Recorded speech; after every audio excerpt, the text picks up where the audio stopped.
নমস্কাৰ ৰাইজ, অসমীয়া নৱবৰ্ষৰ লগতে ৰঙালী বিহুৰ সকলোলৈকে শুভেচ্ছা যাচিছোঁ। ৰঙালীৰ ৰঙেৰে সকলোৰে জীৱনটো ৰঙীন কৰি তোলক। বিহুৰ বন্ধ হোৱাৰ বাবে দুয়োজনীয়ে আহি গাঁৱত একলগ হৈছোহি। গাঁৱৰে বিয়া এখনলৈ আহিছিলোঁ।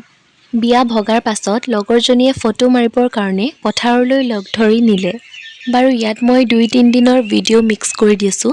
এয়া হৈছে আই আজিকালি বহুত দুৰ্বল, বিশেষ সকাম থাকিলেহে আমাৰ ঘৰলৈ আহে। আমাৰ যিহেতু নতুন ঘৰ লোৱা হৈছিলে, আপোনালোকক ভিডিঅ' দেখাবলৈ পাহৰি থাকিলোঁ। আৰু আমাৰ নতুন ঘৰ লোৱাৰ বাবে আয়ে আমাৰ ঘৰলৈ আহিছিলে। যিহেতু তেখেতৰ খোজকাঢ়ি যাবলৈ কষ্ট হয়, গতিকে মই তেখেতক ঠেলাখনতে থ'বলৈ বুলি ওলালোঁ। তাৰ পাছত মোক লগৰজনীয়ে তাইৰ ঘৰলৈ কল কৰি মাতিলে। তাই হোষ্টেলৰ পৰা তেতেলী বনাই আনিছিলে আৰু মোক টেষ্ট কৰিব দিছিলে। খাই পিছে বৰ ভাল লাগিল। তাৰ পাছত লগৰজনীৰ ভাগৰ ককায়েকৰ ঢোলটো লৈ আমি অলপ ফূৰ্তি কৰোঁ বুলি ওলালোঁ। বহুত দিন হৈ গ'ল ঢোলো বজোৱা